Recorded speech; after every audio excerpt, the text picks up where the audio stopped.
प्रधानमंत्री नरेंद्र मोदी आज महाराष्ट्र और छत्तीसगढ़ जाएंगे। हमारे संवाददाता ने बताया है कि प्रधानमंत्री स्मृति मंदिर में दर्शन करेंगे और राष्ट्रीय स्वयं सेवक संघ के संस्थापकों डॉक्टर केशव हेडगेवार और माधवराव गोलवलकर को श्रद्धांजलि अर्पित करेंगे।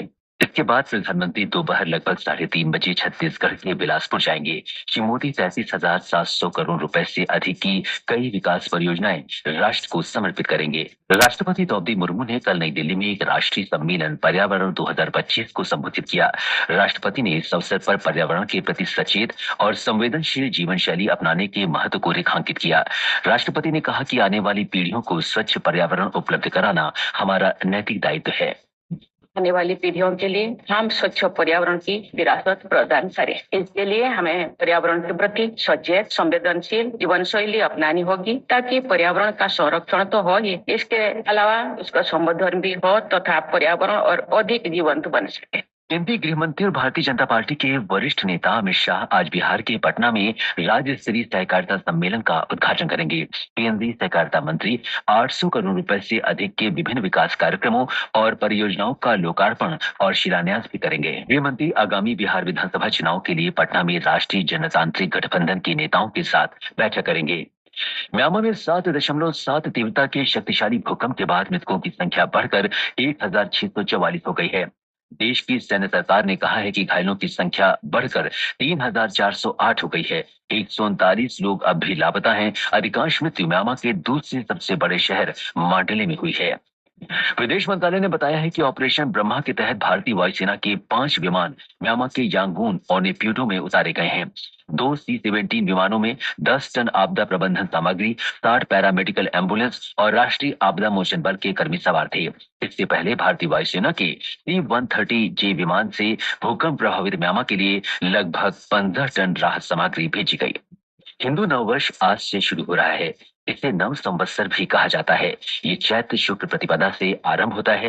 देश के विभिन्न भागों में इसे अलग अलग नामों से मनाया जाता है। महाराष्ट्र और गोवा में इसे गुड़ी पड़वा, आंध्र प्रदेश और कर्नाटक में उगादी, कश्मीर में नवरेह, मणिपुर में साजिबू नोगमा चिरोबा, असम में बिहू और सिंधी हिंदू इसे चेती चांद के रूप में मनाते हैं। राष्ट्रपति द्रौपदी मुर्मू ने इस अवसर पर सभी देशवासियों को शुभकामनाएं दी हैं। देश भर के मंदिरों में सुबह की आरती के साथ 9 दिवसीय चैत्र नवरात्र उत्सव का आज शुभारंभ हो गया। जल गंगा संवर्धन महाअभियान आज गुड़ी पड़वा के दिन मध्य प्रदेश में शुरू होगा। जल संरक्षण से जुड़ा ये अभियान वर्षा जल की प्रत्येक बूंद बचाने के लिए चलाया जाएगा। मुख्यमंत्री मोहन यादव उज्जैन में क्षिप्रा नदी पर इस अभियान का औपचारिक शुभारंभ करेंगे। अभियान 30 जून को संपन्न होगा। हमारे संवाददाता ने बताया है कि राज्य भर में यह अभियान 3 महीने से अधिक समय तक चलेगा। मौसम विभाग ने उड़ीसा के 6 जिलों में आज भीषण गर्मी की चेतावनी जारी की है। अगले 2 दिनों में तापमान में 2 से 3 डिग्री सेल्सियस की वृद्धि होने की आशंका है। हमारे संवाददाता ने बताया है कि उड़ीसा के मुख्य सचिव ने कल एक बैठक में गर्मी से निपटने की तैयारियों की समीक्षा की। राष्ट्रीय राजधानी क्षेत्र दिल्ली में वायु प्रदूषण कम होने के बाद वायु गुणवत्ता प्रबंधन आयोग ने graded response action plan GRAP के चरण 1 के तहत लागू सभी प्रतिबंध हटा लिए हैं। केंद्रीय प्रदूषण नियंत्रण बोर्ड के अनुसार कल दिल्ली का वायु गुणवत्ता सूचकांक 153 दर्ज किया गया, जो मध्यम श्रेणी में आता है। आईपीएल क्रिकेट में कल रात अहमदाबाद में गुजरात टाइटंस ने मुंबई इंडियंस को 36 रन से हरा दिया। पहले बल्लेबाजी करते हुए गुजरात ने 20 ओवर में 8 विकेट पर 196 रन का मजबूत स्कोर बनाया। जवाब में मुंबई 6 विकेट के नुकसान पर केवल 160 रन ही बना सकी। प्रतियोगिता में आज विशाखापट्टनम में दोपहर बाद 3:30 बजे दिल्ली कैपिटल्स का सामना सनराइजर्स हैदराबाद से होगा, जबकि गुवाहाटी में शाम 7:30 बजे राजस्थान रॉयल्स का मुकाबला चेन्नई सुपर किंग्स से होगा। हमास ने गाजा में संघर्ष विराम के लिए मिस्र और कतर का नया प्रस्ताव स्वीकार कर लिया है। हमास प्रमुख खलील अल हया ने कहा कि उन्होंने 2 दिन पहले प्राप्त संघर्ष विराम प्रस्ताव को स्वीकार कर लिया है। भारत और अमेरिका के बीच टैरिफ और गैर टैरिफ बाधाओं को कम करने के लिए 4 दिन की वार्ता खत्म होने को लगभग सभी अखबारों ने अपनी सुर्खी बनाया है। अमर उजाला लिखता है, वार्ता खत्म, दोनों देशों का रुख सकारात्मक।